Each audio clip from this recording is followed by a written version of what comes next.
And welcome to For Such a Time as This, the place where there is no such thing as a silent witness. I'm here as always with my partner in crime, Rick. Rick, how are you? I'm doing great. Had a great holiday. Did you have a great holiday? What did y'all ate? Turkey? What? Of course. Turkey, mashed potatoes, stuffing, sweet potato casserole, and just apple pie. It goes on and on and on. Okay. I should be confessing instead of. That's good. That's good. Hey, we at New Hope Community Church started for such a time as this because we wanted to look at the world through a biblical lens. So this is our social media ministry, and we will start to amp up again. Our round tables, like such as we're talking about, because we want to really engage the culture with the scriptures and whatnot. So we're going live, and we're going to try to be going live around this time, around 10 to 10:30 on Tuesday mornings, talking about the end times. And so we are going to really ramp it up in 2026 because we do believe that the time is short and that Christ is returning. We don't know the date, but we think it is soon. So with that said, let's get going. Rick, this first clip is about what now? It's about Hamas, and they're not going away. They're ramping up. So this is some stuff in Europe that's going on. Well, no, Rick, that can't be because Trump said that's part of the deal and that they were going to lay down their arms, right, Rick? I thought. Well, I mean, I can't believe they just didn't do that because Trump said so. But apparently they didn't get the telegram. Or They didn't get the memo. They didn't get the memo, so. Somebody need to tell Trump they didn't get the memo. All right. Here's our first update of the day. And then, by the way, what we're going to look at the end, as we always do. Give you update of the Middle East, what's going on in Israel with the war. And then we also, at the end, discuss a spiritual topic. The spiritual topic today will be the energy reserves found in the Mediterranean under the control of Israel. And is that fulfilling prophecy? You'd be surprised. Okay, here is the first update from the Middle East.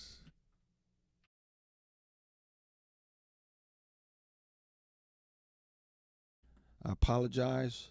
Again, we are looking at some new stuff here. This should have worked. All right, here we go.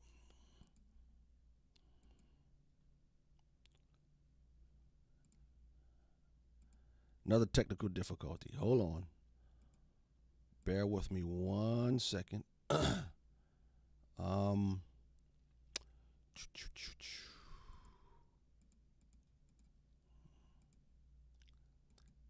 1. Property. All right. Let's see if this one works. A major break in the ceasefire after Hamas gunmen attacked Israeli troops operating inside the Gaza Strip.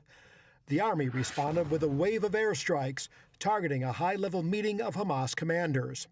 The Trump administration is backing Israel's response, with one senior U.S. official reportedly accusing Hamas of lashing out after the UN passage of Trump's peace plan and an effort to shatter the ceasefire. This as Israel officials warn that Hamas and Hezbollah are rebuilding their forces with support from Iran to reestablish an axis of resistance against Israel. In Europe, Israel's National Intelligence Agency says it has uncovered a Hamas terror network operating across the region that has led to a wave of arrests. The Mossad says they're working with authorities in Germany, Austria, and other countries to expose weapon caches, explosives, and operatives plotting attacks on Israeli and Jewish targets. A key suspect is the son of senior Hamas leader Bassem Naim. Israel says the findings prove Hamas's top leadership is directing European terror operations despite public denials. Meanwhile, Prime Minister Benjamin Netanyahu made a rare visit to the IDF-controlled buffer zone in Syria, calling Israel's presence there vital to his country's security. We attach enormous importance to our ability, both defensive and offensive here, to protecting our Druze allies, and especially protecting the state of Israel and its northern border across the Golan Heights. This is a mission that could evolve at any moment. The trip comes as quiet talks with Damascus over a security arrangement for southern Syria has stalled. And a new report out of London is sparking international outrage. A study of 300 Palestinian textbooks and dozens of teacher guides shows that the curriculum is still packed with anti-Semitism, in direct violation to an EU agreement signed last year. They didn't keep their agreement. That is shocking. I know, I'm totally... It's shocking. Shocking. Hamas is, and again, who funds Hamas? Qatar, who we're making all these deals with. All Not these economic Qatar, Trump's great friends, huh? Well, Trump's trying to bring peace through economic prosperity, and I don't think that's going to work out well in the end. One of the things we were talking in show prep is that because Trump values money so much, he thinks others have the same view as he does when it concerns money. Trump's bottom line is money. I don't think you can say that with Muslims. They do value some of their religious beliefs in Islam more so than money, and I think that's what Trump is. I think that's what Trump fails in, that he thinks everyone will bow to money, as I think he somewhat does. But the Muslims' hatred of the Jews, Yes. not to mention trumps their economic concerns. Yeah. All right, here's the second update. Sure, is that you have Palestinian Islamic Jihad, a Hamas clone terrorist group, an offshoot of the Muslim Brotherhood, and Jama'at al-Islamiyah, and reportedly Hamas. You have these terrorist organizations, these jihadists, who are entrenching themselves in southeast Syria. Meanwhile, the Israelis, who took some of the territory of southeast Syria as a buffer zone in order to protect the Druze community who was being massacred by these terrorists just a few months ago, and also to protect Israel's border from the chaos that was sure to come when the Assad regime fell. At the same time, you have the Americans who are pretending as though Ahmed Ashara is some sort of partner in the dismantling of the very terrorist groups that he is a graduate of and is helping rebuild themselves.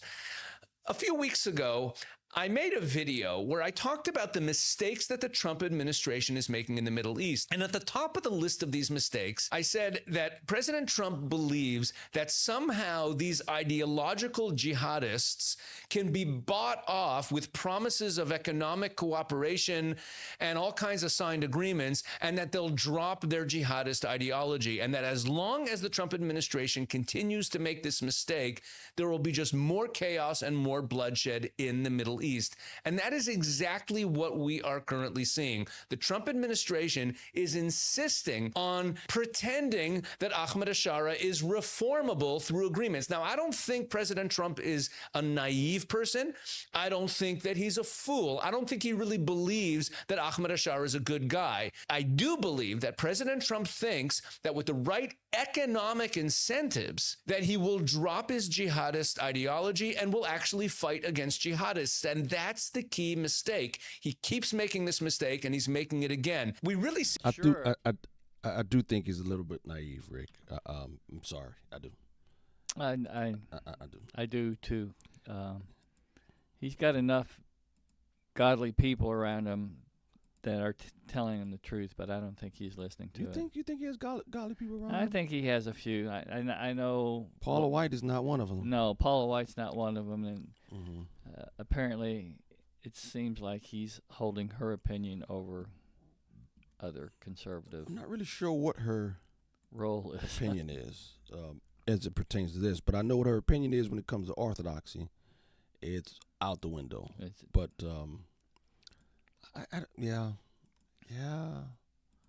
Yeah, I think Trump's, yeah. And at least in this area, he has some challenges, but that we would differ on. All right, next one. Here we go. Jeremiah 6:14. They have healed also the hurt of my people slightly, saying, peace, peace, when there is no peace. From a prophetic perspective, Christian analyses have linked the discovery of Leviathan and Israel's energy wealth with ancient predictions.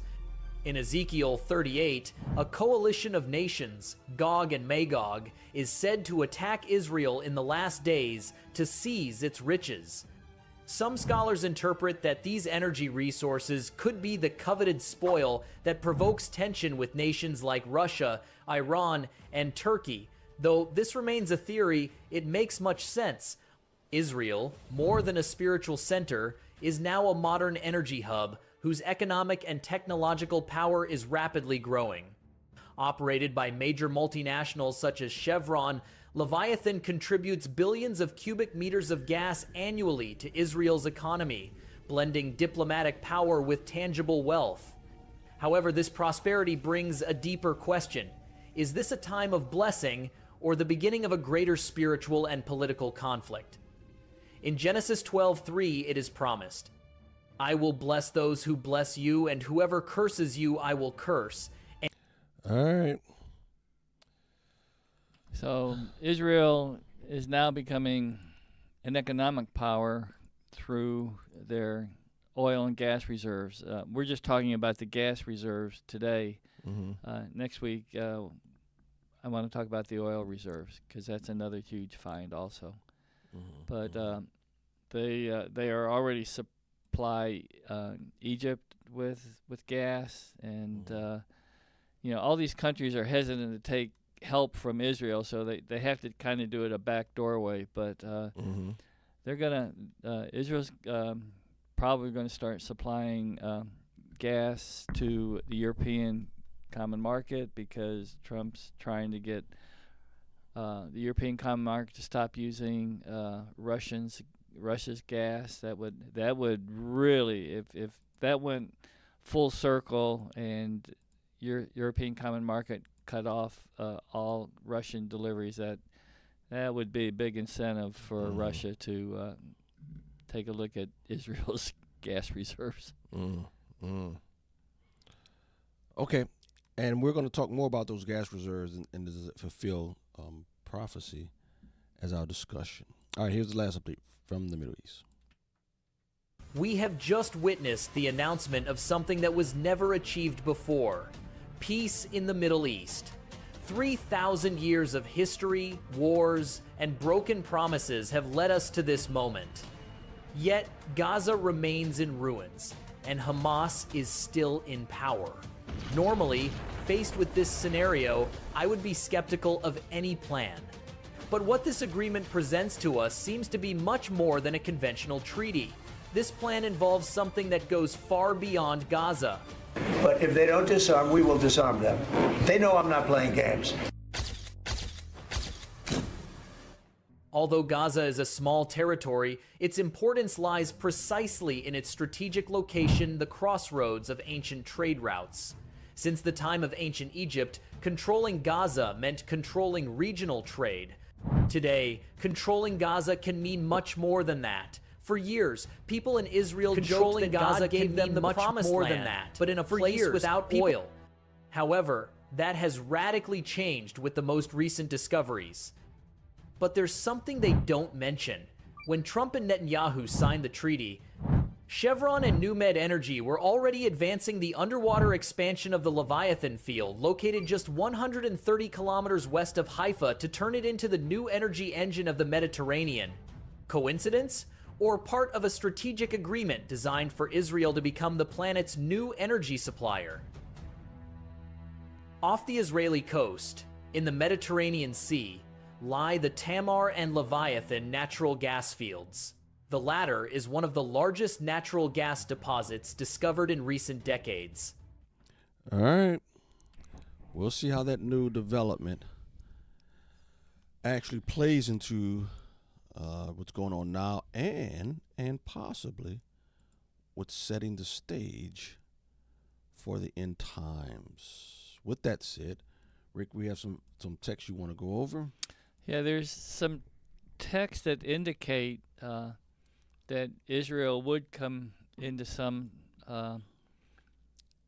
type of oil, gas reserves that There are some scriptures that may hint to that. may hint to Although that. they yeah. didn't know, again, with oil reserves and gas reserves back then. Right. But the first one is Deuteronomy 32:13. He made him ride on the high places of the land, and he ate the produce of the field, and he suckled him with honey out of the rock and oil out of the flint rock. So that's a description of fracking. That's how they get oil today. Back then, they were thinking about oil. The only oils they had was olive oil Right. and date oil, and lavender oil and those types of oil. And so when you would say it was oil from seeds and oil from fruits, so oil from a rock, back then they'd be, what are you talking about? Exactly. Which I mean, it can go to that. I mean, it can definitely go to that. So, well, yep. All right, second verse was, here we go. Genesis 49:25. By the God of your father who will help you, by the Almighty who will bless you with blessings of heaven above, blessing of the deep that crouches beneath, blessings of the breast and of the womb. Yeah, that's kind of cryptic. We're looking at blessings of the deep, correct? You're right. Blessings of the deep. That's what we're looking at. What they said, that's like 1,500 meters deep in the Mediterranean. That's I don't think the Mediterranean is that deep, but where they're drilling beneath the bottom of the sea is 1,500 meters deep. So that is definitely blessings of the deep. Yeah, it could possibly be taken that way. And then the last scripture we're going to look at is Job 29:6. When my steps were washed with butter, and the rock poured out from me streams of oil. And again, oil from a rock back in those days were very. They didn't know about gas. Yeah, they didn't know. They didn't use gas and oil for much in those days. Yeah. But there's that's interesting, and we can't say specifically, but it does hint that Israel's going to end up with some huge oil and gas reserves, and right now they have we're talking about the natural gas reserves. I'm going to bring some information on their oil reserves next week in the Golan Heights. So they're going to have both gas and oil. And they're energy independent, and they have so much energy, people are going to come and want it. They're either going to pay for it or they're going to take it. Yep. So this does have implications in Ezekiel 38, the Gog-Magog war, where it says that they will come down because of the riches of Israel. So we'll see how that plays out in the next weeks and months to come, and God's word is alive and well. Yeah, as we eagerly await. Again, we so want God to come down and stop this foolishness that's going on. I say foolishness, but it is spiritual blindness, and people are getting hurt. And boy, it would be really, really helpful, if Christ would come back and stop this. So, but until then, we will be faithful in doing our part, being witnesses for Him, sharing His gospel, and speaking of the wrath to come, to flee the wrath that is to come, and submit to Jesus Christ, for He is worthy. Rick, any last words? Nope. It's every week is interesting in the world today, according to the Bible. Yes, it is. Well, thank you all for listening. Rick, thank you. Thank you, Pastor. We'll see you hopefully next week. Till then, God bless.